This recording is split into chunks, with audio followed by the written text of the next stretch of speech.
YouTube is popping up. Here in a minute. Let's see here. Boom. All right. Stream URL is copied. Going to core ministry. Putting in link if it'll let me. And it does. All right. Sounds good. All right. So the Tiki Ataki is coming now.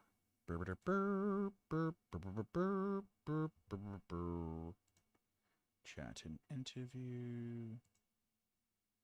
Yeah, they want you to have like one. I don't know why they want you to do that. I don't. Whatever. So there's two of me on TikTok Live. Whatever. Go live.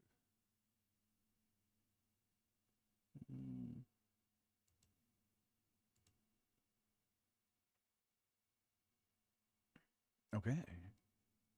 And we are live on the Tiki Talkie. Link is copied. Do we have a link for it yet? That's what. Let me talk, woman. All right. Yes, we've got the YouTube up, and we've got the TikTok up. All right.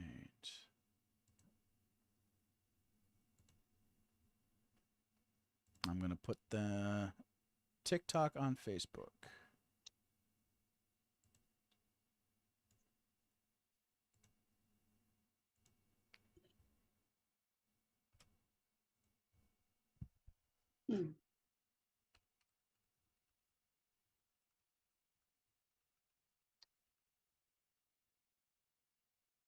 The TikTok isn't coming up.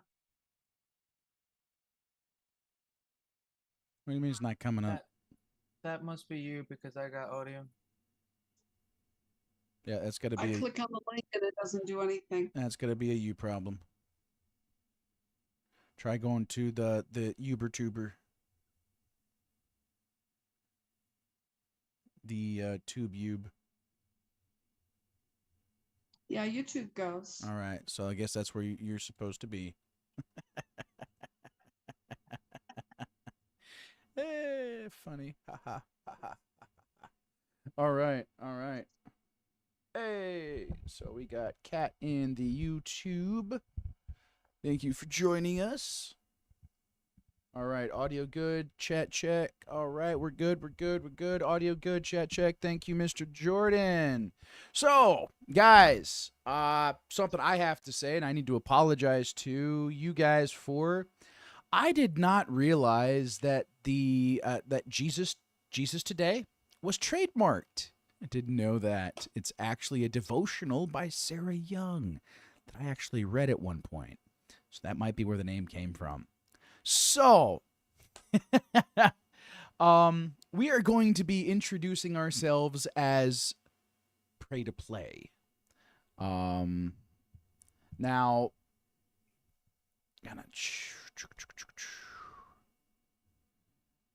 do you guys have any like opinions on that or anything like that? Anything you guys are thinking like, yeah.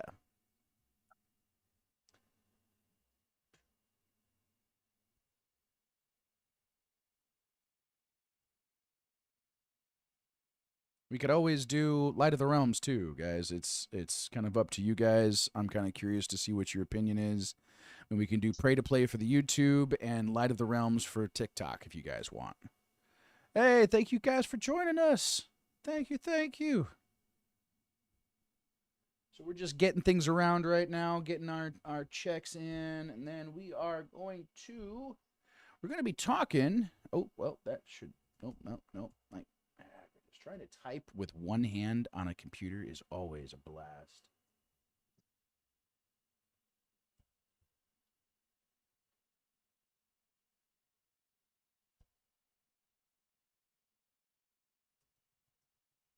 Okay, the description for today, guys, is what is love?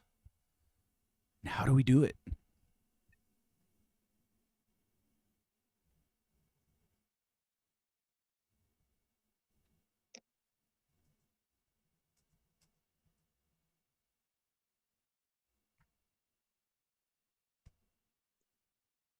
right, there we go. We're rocking and rolling.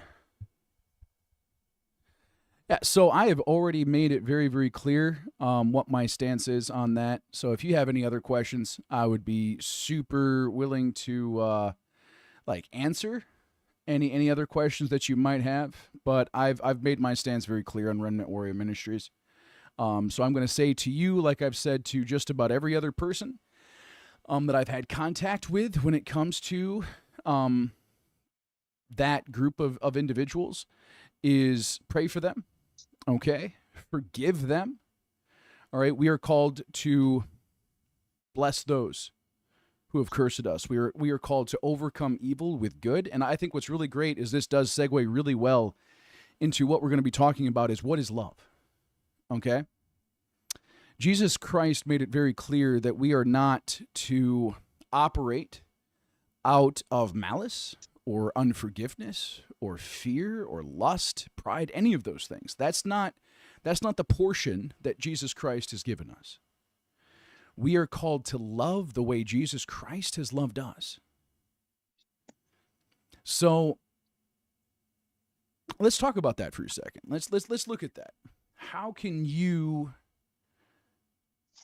look at something that a person says, or a word that somebody speaks from God, or even the scriptures and how they're translated? What's the litmus test? How do you know that it's coming from God? Well, let's look at who God is.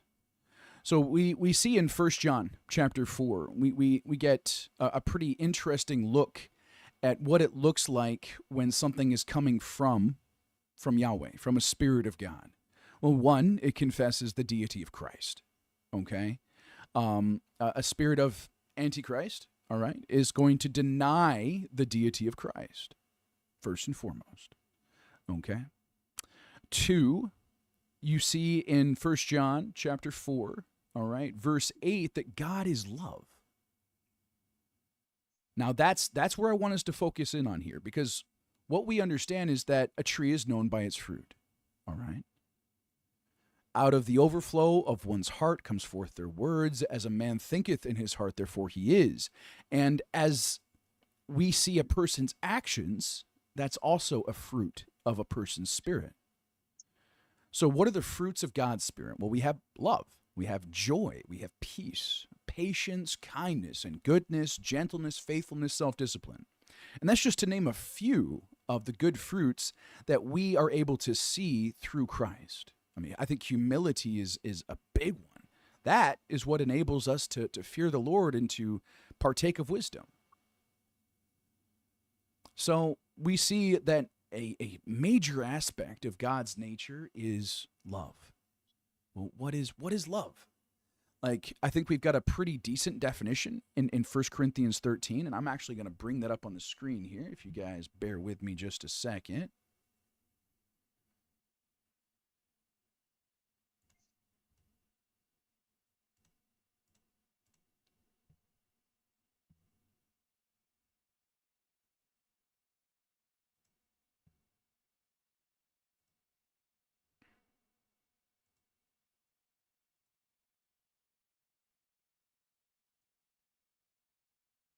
All right, you guys see this okay? Whoa, buttons.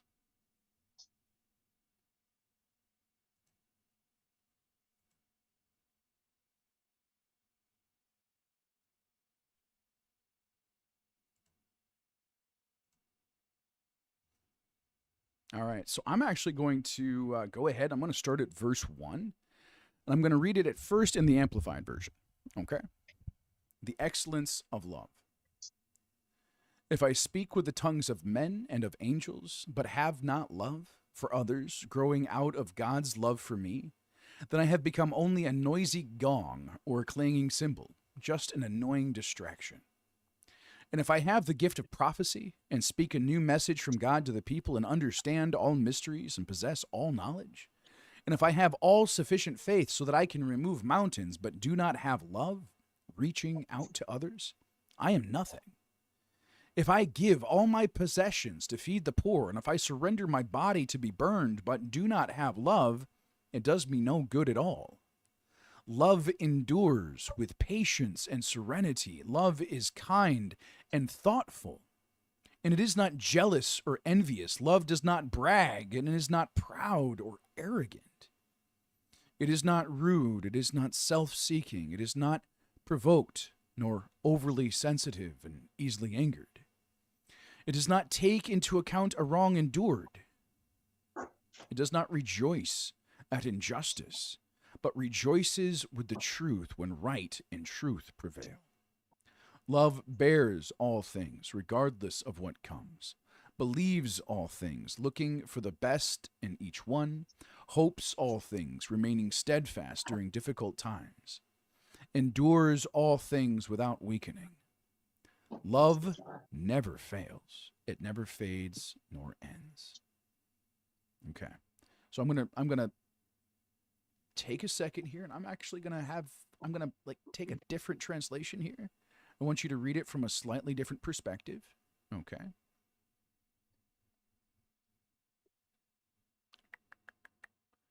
Let's see what I want to do here. I'm going to do the NLT here, guys.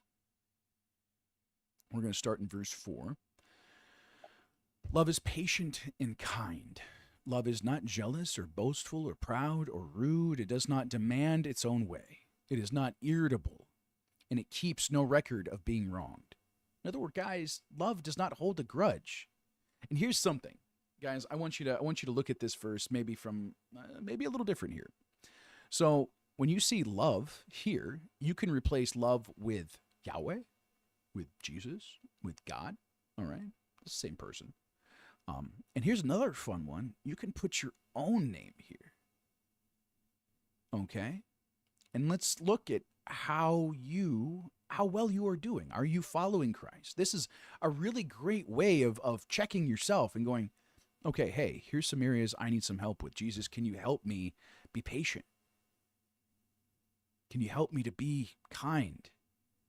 Yahweh, can you help me to be grateful for the gifts that you have given me and that you have given others? It's a really, really cool tool to kind of look at what's going on inside of you. So, Yahweh is patient and kind. Yahweh is not jealous or boastful or proud or rude. He does not demand his own way. He is not irritable, and he keeps no record of being wronged. He does not rejoice about injustice, but he rejoices whenever the truth wins out. Yahweh never gives up. He never loses faith. He is always hopeful and endures through every circumstance. Guys, that's the God that we serve. He is not sitting there with a gavel in hand condemning each one of us for every horrible thing that we've done. And I want you to understand that a little bit better, because that doesn't mean God does not judge us. Okay? He does. He gives us the results of our decisions. We are the one that chooses those things. Okay? We are condemned by our own words and actions. Now, some might say, well, yeah, that's God condemning us. He made the rules. Okay, all right, I understand that perspective. I see you there. Yet, why is it wrong to do evil?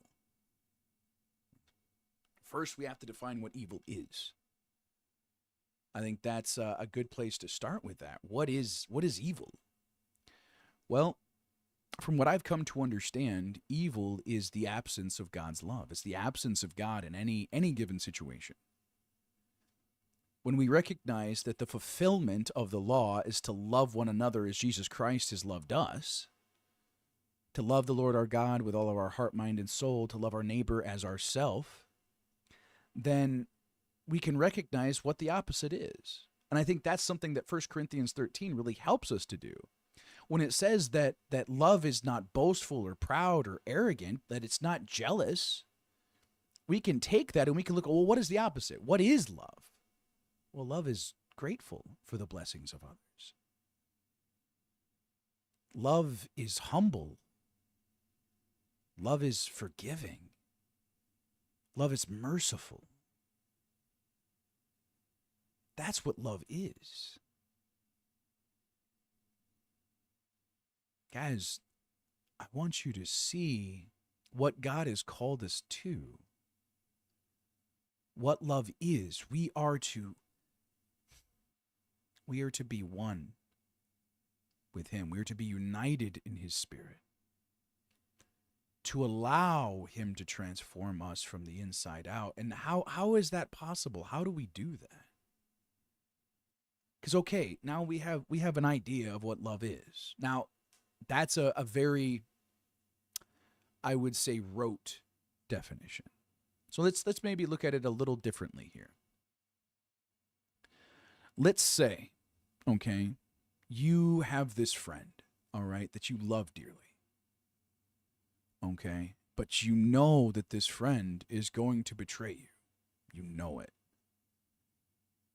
Like, you've seen the signs, you know, it's all coming to a head, and you still love him. You love this friend so much that you feed him and you wash his feet. You serve him. Yet you still know that this man is going to betray you. And he does. And even though this man betrayed you, you are still doing what is necessary for his good. Now, guys, what I'm describing here is I'm describing the relationship between Judas Iscariot and Jesus Christ. Yeshua had the knowledge that Judas was going to betray him. That was made very clear at the Passover feast. Yet, he still fed him. He still took the time to wash his feet and to serve him. Now let's fast forward a little bit. All right, we have the Garden of Gethsemane. You've got John and you've got Peter and you've got James there. Right? They're sleeping. And here comes the guards. Peter draws a sword and cuts off the ear of a guard. What does Jesus do? Does Jesus go, "Oh, hey, let's have at 'em, guys"? No, he stops Peter. He picks up the man's ear and heals him right then and there. The very men that were sent to arrest him so that he might be crucified, he healed. All right, let's fast forward a little bit more. Here we have Yeshua on the cross. It's the crucifixion. Was Jesus sitting there, "Oh, these terrible, terrible humans, how dare they do this to me"? No. "Father, forgive them, for they know not what they do." That is an amazing example of God's love. And how can you do that in your daily life? Do you think maybe if somebody hurts you, you can forgive them? Now, hey, I want to back up a second. That doesn't mean that you don't create healthy boundaries, doesn't mean that you put yourself in positions with that person to continue hurting you, okay? And I'm not a pacifist, all right, at all. I want to make that really, really clear. I teach self-defense, all right? I teach mixed martial arts. I have been boxing since I was a small lad. I have no problem throwing hands if I have to. I grew up in the hood. Like the lingo that you hear me speaking right now, this was something that I learned. Like I can speak ghetto just as well as I can speak this. You can ask the guys here. They don't quite know what I'm saying half the time, but that's okay. My point is, all right, I do believe in defending yourself. I don't believe that it's loving to sit there and allow a person to harm the temple of the Holy Spirit. I think that is extremely foolish. And I believe that in Matthew 5, it's not talking about physical violence, okay? It is talking about insults, all right? That is the context that is there, all right? You're welcome to disagree with me. That's okay. I'm still going to tell you that you're wrong. So, how else can we do that? What are some other ways that we can stop and we can look and we can go, okay, Jesus, how can I love this person? Let's look at another example. Let's say you have an individual who is extremely controlling and narcissistic. I've dealt with a few of those in my life, more than a few. How do you handle that? Well, I'm going to tell you. You apply the opposite nature. Guys, you don't get dishes clean by throwing more dirt into the water, do you? No. You put some soap in there. You scrub them. You literally love the hell out of them. Now, hey, again, I'm not saying you sit around and let people be abusive. No, you set boundaries. You stand up. You stand for the truth. You speak out. You be honest. You be upfront. You be forthright. You be steadfast. If they're going to treat you like crap, okay, that's their choice. But you do not have to lower yourself to that level. You don't. I refuse to. Because I've been there. I know where that leads, and it's nothing good. It's not worth it. It's not worth it. So, hey, Preston. Mr. Preston, are you in a position, dude, where you could share, like, what that's kind of looked like in your own life?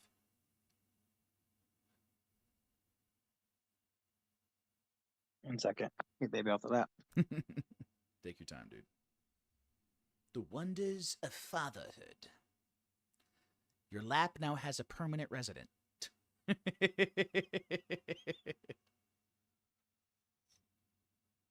Oh, seriously, guys. You really should try this if you haven't. Like, it's called taho. It's a Filipino drink. It's basically boiled ginger and turmeric with lemon juice and honey. It's really good. It's extremely good for you. Ah, yummy. And slightly spicy.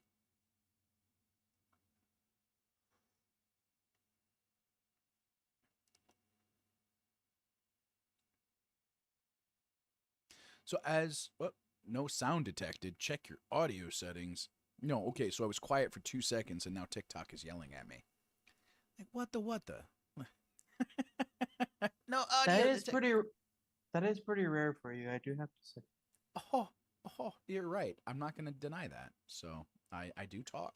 I do. I enjoy sharing. I love teaching. It's a thing. Maybe I should get a rabbit with a cross on its back and then a battery in the cross, like the Energizer Bunny for God. Yeah. Skip on that. And go to Just Preston. skip on that. Let's not do that. Yeah. Let's don't say we didn't. Right? Yeah. Go ahead, Preston. Whenever you're ready. Yeah. What do you want me to say, buddy? Well, what has loving like Jesus looked like in your life? That's kind of what I would like to hear from you, Yeah. and then I'd like to get an example from Andrea. Okay. These would be a really good example to share. I got like 3 that come to mind. 3 individuals that come to mind now. 4. Yeah. Jesus, what's the best example I can share?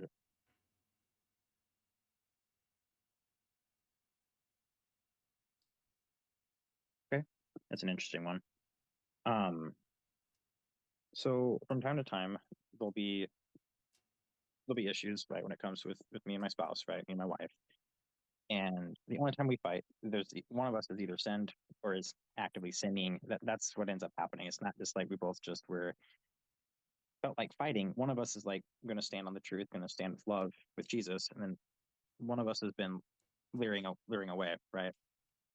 In that, we're taught in this, at least in the American culture, that you side with your spouse 10 out of 10 times, no matter what.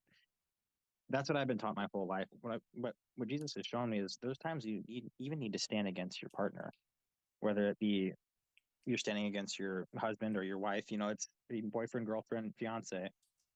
And that was something that really, at first, I didn't like it at all. it's like, okay, hold on, this is an argument. Let's just figure it out. Well, there is no just figure it out. If only one person really wants to heal and really wants to grow with Jesus and find the truth with him. So what ends up happening is, first, you got to be praying. Seek accountability. Make sure you're not doing anything that you're doing out of any malice, any unforgiveness. You got to check yourself. Ask for heart checks with other people. 1 second. Add your TikTok in the background too, so I could hear myself twice. Isn't that So always you fun? seek the accountability, and you make sure what you do is done in love. That, because there's a time, yeah, even if you have to raise your voice, you may even have to walk away and step away for a time. More times than not, loving my wife when there's an argument, and let's say it's in the context of she wasn't walking with Jesus, but I was in this specific argument. Sometimes loving her is literally walking away, going for a walk, going to my friend's house for a few hours, if not a day, because she needs to be able to spend that time with Jesus. She needs to pray. Okay, that was one of the hardest examples of loving like Jesus. Is it wasn't this. What comes to mind is like this bend over backwards, just because, oh, well, we're married, we have to agree on everything. We just have to agree to disagree or whatever. I don't see that anywhere. It's not scriptural. I don't see that. I don't understand why. I do understand, don't I? I do understand.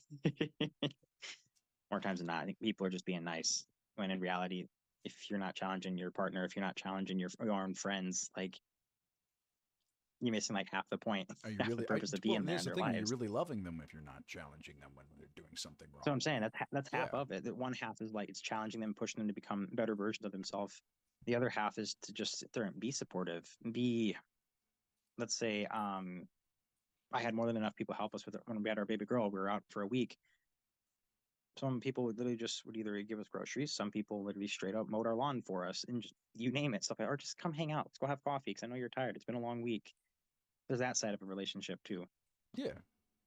That's the example that came to me. Okay. One of like 4. we've had our fair share of good examples of difficult situations, yeah, where it's like, okay, to love you is to literally do one of the hardest things possible. Is I need to stand against you right now. This is the person who I love and care for a lot, but if I just placate, neither one of us is actually going to grow from this or heal from this. It's going to happen again in 6 hours, the next day, a week from now. Yep. Yeah. Miss Andrea, what about you? Well, I know this is one that I've shared with the group before, but it's what comes to me again. Was an individual at work who is like a prickly pear and doesn't love herself and doesn't like anyone, and will at a moment's notice sort of try and take your head off. And what I've seen in myself is the growth I've made in loving, because before I would react, I might have gone back to my desk and cried. I would have internalized it. And it's just like, what did I do wrong? But I found that in truly loving and caring, that I could go. I went back to my desk this one day after being yelled at and found myself asking Jesus, what is really going on there? How can I pray? How can I love? How can I show her love? Not to pacify, but to truly care. And I was able to go back to her, and I just basically was able to say to her, I see you're having a really tough day. What can I do to help you? In my heart, I'm saying, Jesus, what can I do to love her, to love you? Yeah. And she didn't know what to do. I'm not saying that she's still prickly. She still yells. She still is, it can be mean, but yet I'm not affected by it because I'm seeing her as Christ sees her. That is my loving. That is how I can love her. I'm not a doormat. And when I need to, I will quietly speak up and take a stand for myself and just let her know, you know what? I have done what I've been asked. And if you have an issue with that, then you need to speak to our supervisor. But this is what I've been asked to do. And but not reacting to her anger, to sometimes it's hatred that comes from her. And it's just like, Jesus, just show me more how I can love her and really show her your love. Yeah. Well, guys, something I would like you guys to take a look at, and there was this was actually I think something I found on TikTok.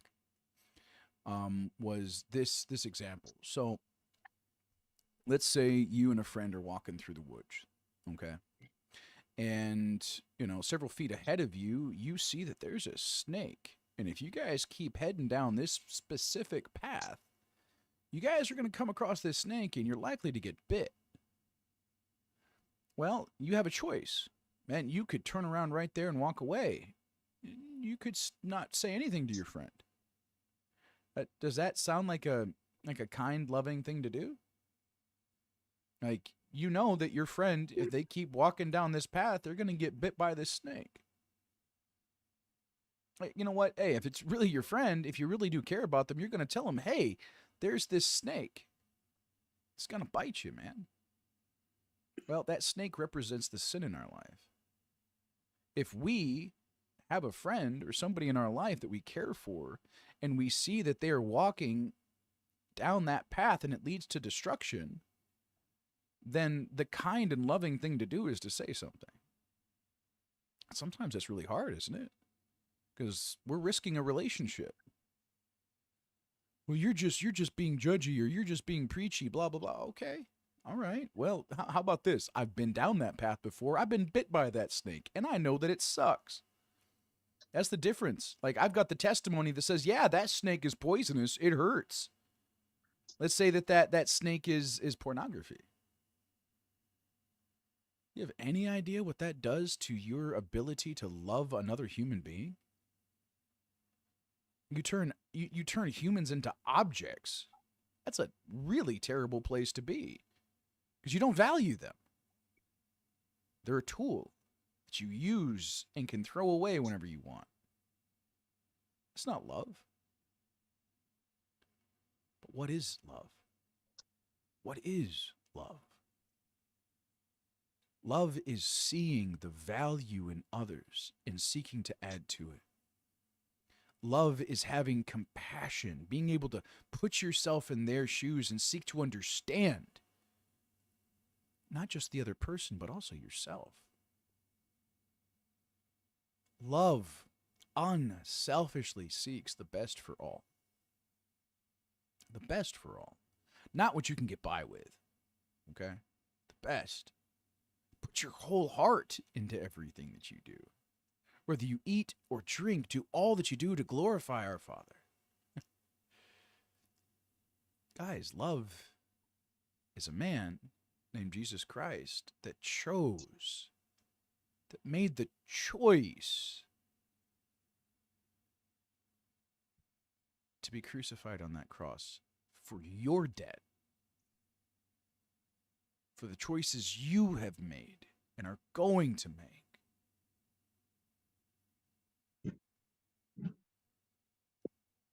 Although one of the greatest expressions of love is to lay down your life for your friends.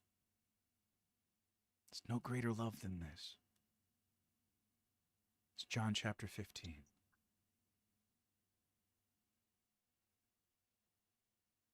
Love also seeks to discipline. He disciplines the child in whom he delights. And I'm going to show you something, guys. And maybe this will help you guys understand a little bit better why I bring up this verse a lot. And if you guys have spent any time with me, you know what verse I'm talking about. So,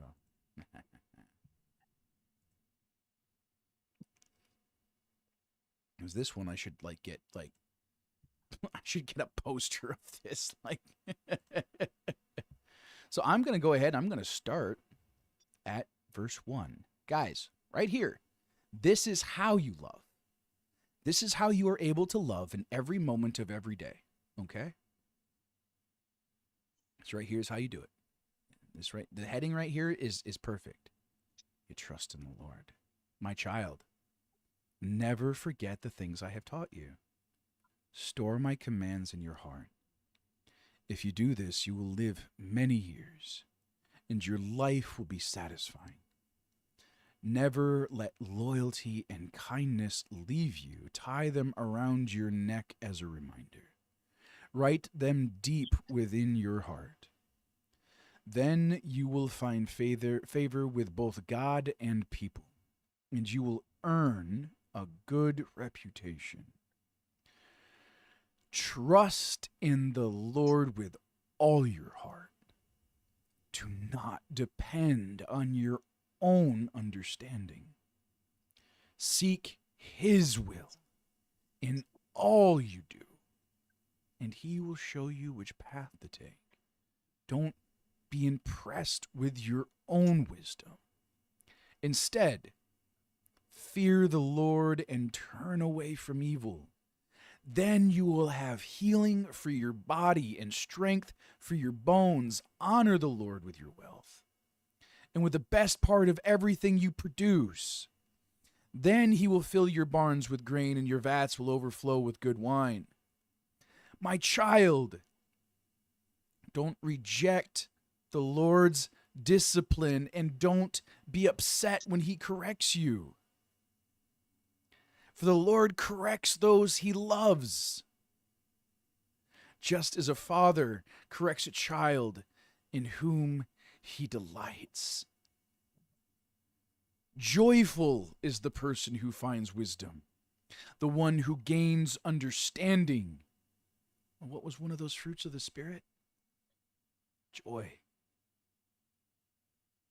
For wisdom is more profitable than silver, and her wages are better than gold.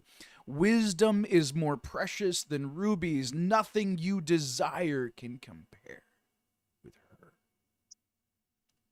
She offers you long life in her right hand and riches and honor in her left. She will guide you down delightful paths. All her ways are satisfying. How do you get there, though? Trust in the Lord with all your heart. Why is that so important? Well, here's another amazing verse that I think like segues really well into this. And this is found in Jeremiah. See, a lot of people like this is one of those verses that is quoted a lot. 29:11. For I know the plans I have for you, says the Lord. They are plans for good and not for disaster, to give you a future and a hope. Guys, I want you to look at 12:13. I really, really do. These are the two verses I want you to see here. In those days when you pray. Now, mind you, this is talking about obedience, okay? This is during a time of captivity for Israel. They'd sinned against the Lord. They turned away. They were doing their own thing. And God came in and smacked them upside the head for the umpteenth time. Okay? What He is saying here, what the Lord is letting them know, that, hey, after your captivity, after you've dealt with the stuff you've needed to deal with, like, remember, the plans I have for you are good. And in those days when you pray, I will listen. If you look for me wholeheartedly, you will find me. I will be found by you, says the Lord. I will end your captivity and restore your fortunes. I will gather you out of the nations where I sent you and will bring you home again to your own land. Guys, come on.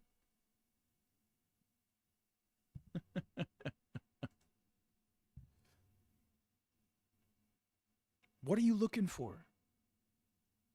What are you searching for in life? What What thoughts dominate your mind? Are you seeking Yahweh? Are you searching for him with your whole heart? Are you thirsting? Are you hungering and thirsting for justice? What are you looking for? Do you want to be liked? Do you want to be accepted? I'm going to let you know you're already accepted by him. Even in your sin, he accepted you right where you were and loved you right where you're at. Doesn't mean he agrees with your sin and says that's okay, but he still loves you.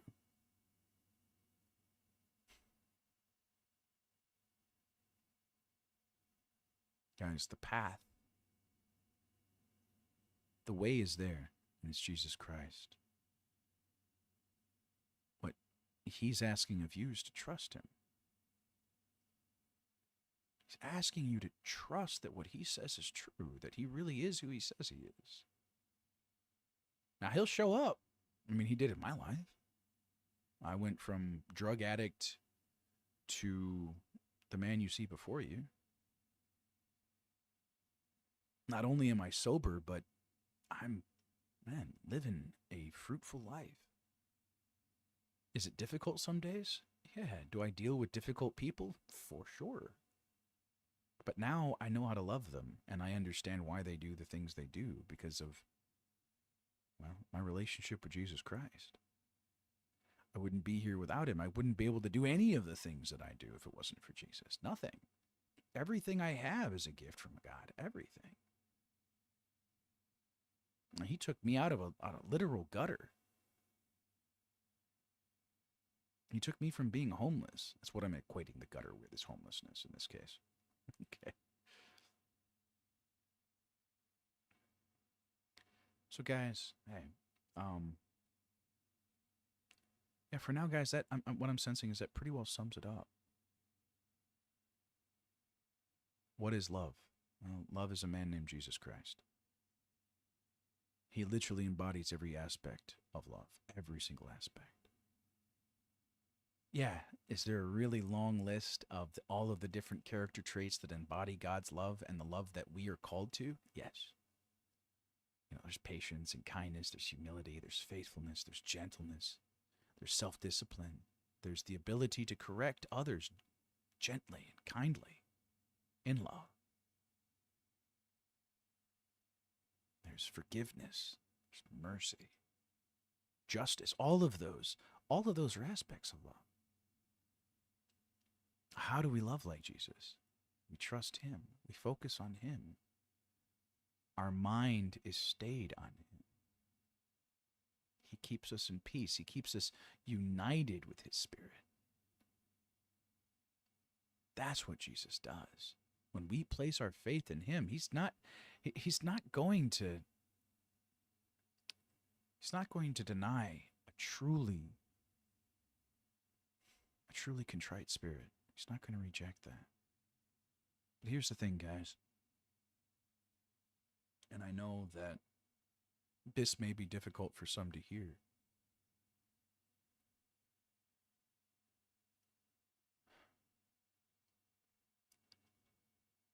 But sometimes the struggle that we have in seeing God in our life is not that he's not there. It's not that we can't see him. But what are you focused on? Are you focused on all of your problems? Are you just focused on the pain? Are you focused on your lack? Are you choosing to be grateful? To be grateful in all circumstances.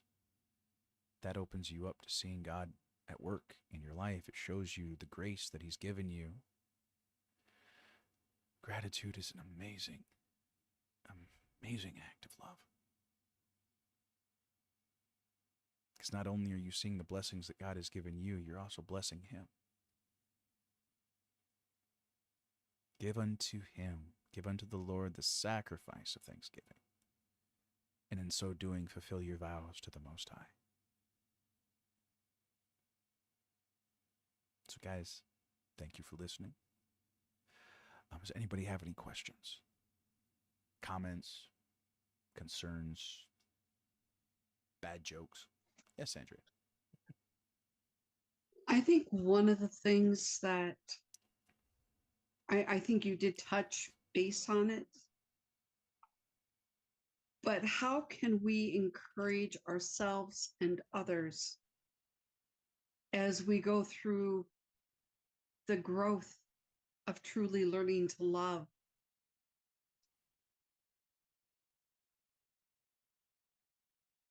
How can we encourage ourselves?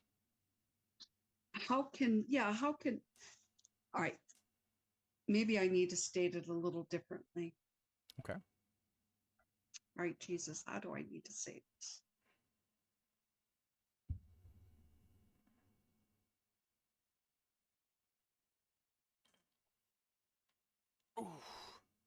How can I better communicate to myself that I am growing in my ability to love? Okay. I may not be perfect in it in every instance, Okay. but how can I show myself love in the process? All right. So look at the fruit.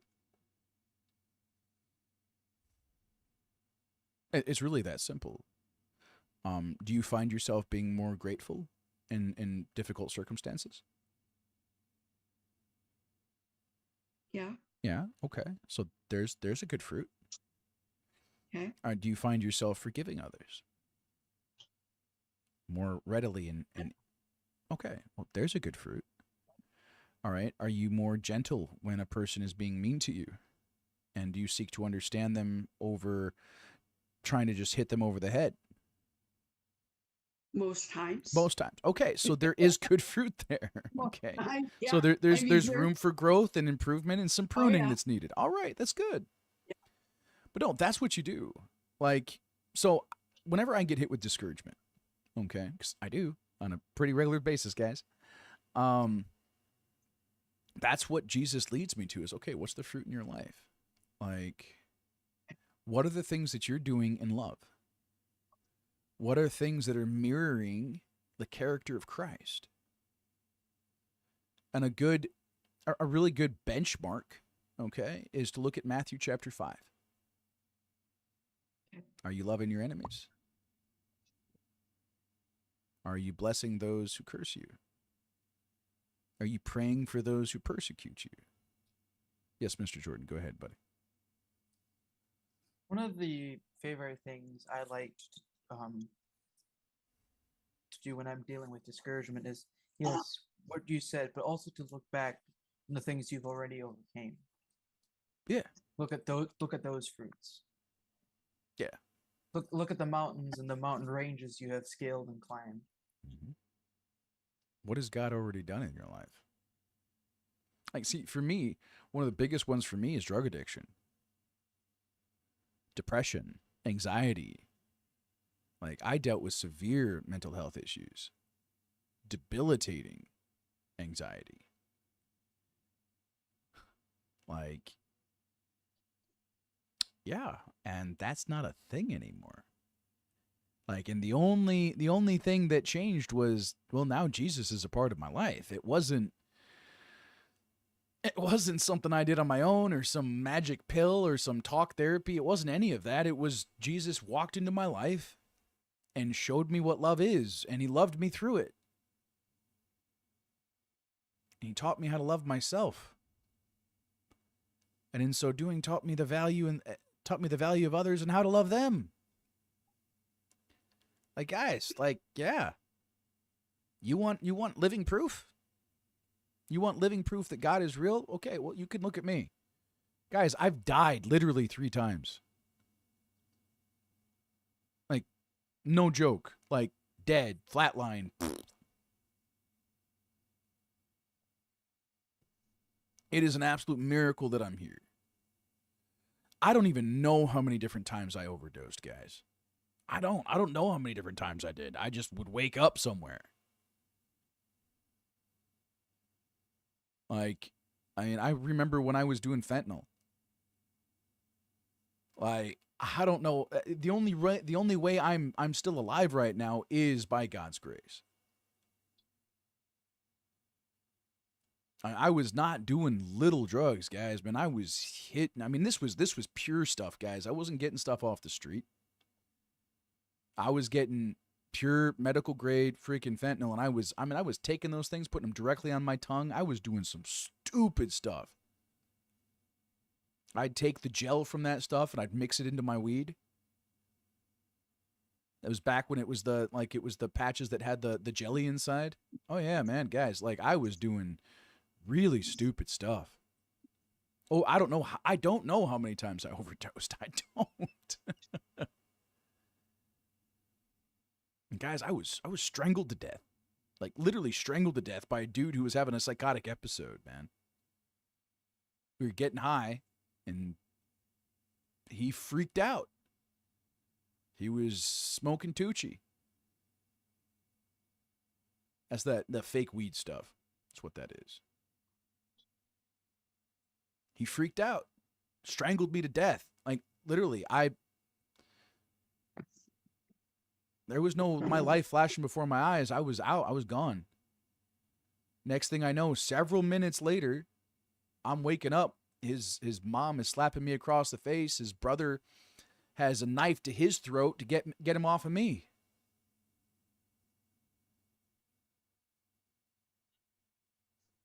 Yeah. Those are just a couple of instances, man, where, for all intents and purposes, scientifically speaking, I shouldn't be here. But Jesus had a plan. I didn't know what it was at that point, because I sure as heck wasn't living for him. I had so much pain and fear and anger and sadness inside of me, man. I didn't know how to deal with any of that.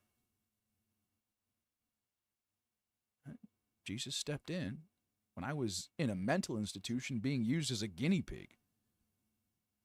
Literally, guys, like they took my rights away as a human being. That's what they did. And used me as a science experiment. I mean, I don't know how to describe some of the freaking horror that I experienced in those places, man. Finally, I got to a point where I didn't want to live that way anymore. I didn't want to be that person anymore. And Jesus, I knew evil was real. I know the stuff that I was seeing and I was experiencing in those places. I knew evil existed, man. There was no doubt in my mind. So I went, all right, Jesus, hey, you know what? I know evil's real, so I'm going to believe that you are. Jesus, fix it. I'm asking that you save me. I'm asking that you fix my life, that you fix me. And he did. He did, guys. He did. He did.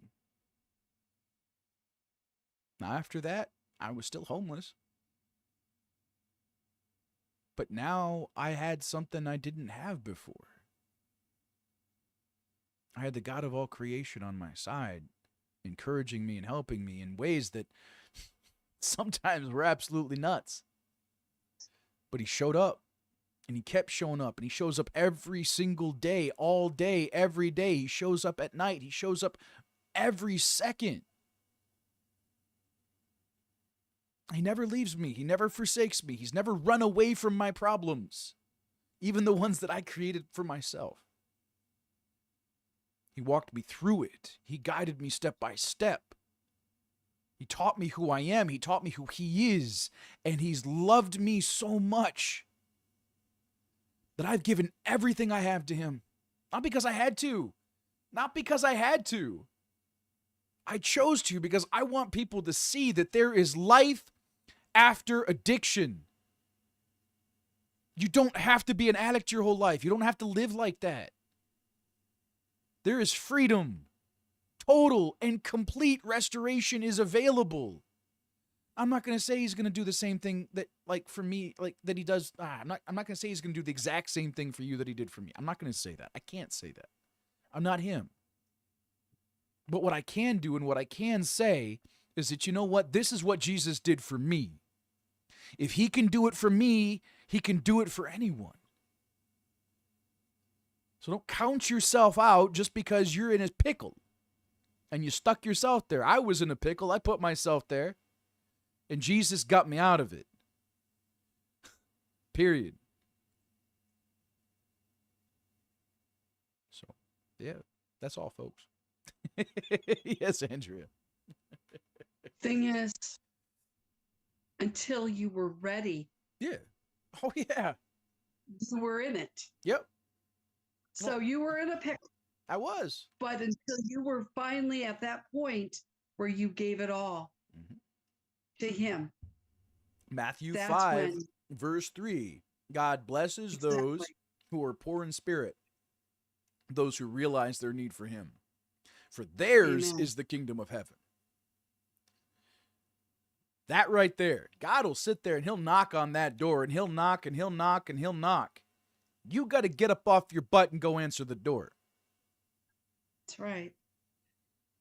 Okay? He will give you everything you need to live life abundantly. All right? To have an abundance of wisdom, to have abundance of grace, an abundance of love. But it is something that there's something that's asked of you. And that's you to trust him and you to listen to what he says and to put into practice the things that he teaches you. And you got no problem learning how to add and subtract. Why is it so crazy to go to Yahweh, the God of all creation, and find out how you can live your life? Why not go to the greatest teacher that has ever lived? We have a resident tutor. It's the Holy Spirit. Why not go to him? Why not learn? Why not grow? Why not ask him for understanding? Well, the reason is because you don't want to. I mean, that's the simple answer. I mean, you may have 1,001 different reasonings.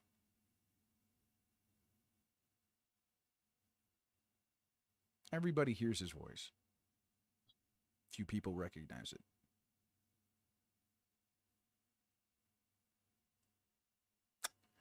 All right, guys. Hey, so guys, that was yeah, that's our show today, guys. That's Pray to Play. I don't think, guys, that that's trademarked. I'm hoping it's not. You know, maybe we could, I don't know, maybe we could do that. I don't know. We'll look at that. But until further notice, all right, our show is Pray to Play. Yeah. Pray to play the game called life. How's that sound? Does that sound good, guys? That kind of... All right, guys. I'm going to close in prayer. So, Lord Jesus, Father God, I come to you and I thank you for today. Thank you for the opportunity to be here, to speak to these individuals and to just love on them and to teach them better what it means to love the way you have loved them. Jesus, please guide us throughout our day and help us to live life according to your will for your glory. Jesus, protect us from all of the strategies of the evil one. Contend with those who contend with us. Fight against those who fight against us. And Yahweh, thank you that your promise is that you will protect and deliver us from all evil, no matter where we are, no matter when we are. Thank you, Jesus, that no curse or magic has any power over us, that we are free in you to be who you have called us to be. So in this time and in this moment, every demonic spirit that has come against us, you are bound and you are destroyed. In Jesus Christ's name I pray. Amen. Love you Amen. guys. You have yourselves an absolutely amazing day. Thank you guys on TikTok for joining. Yeah, I will see you guys hopefully tomorrow for another episode of Pray to Play. So, God bless.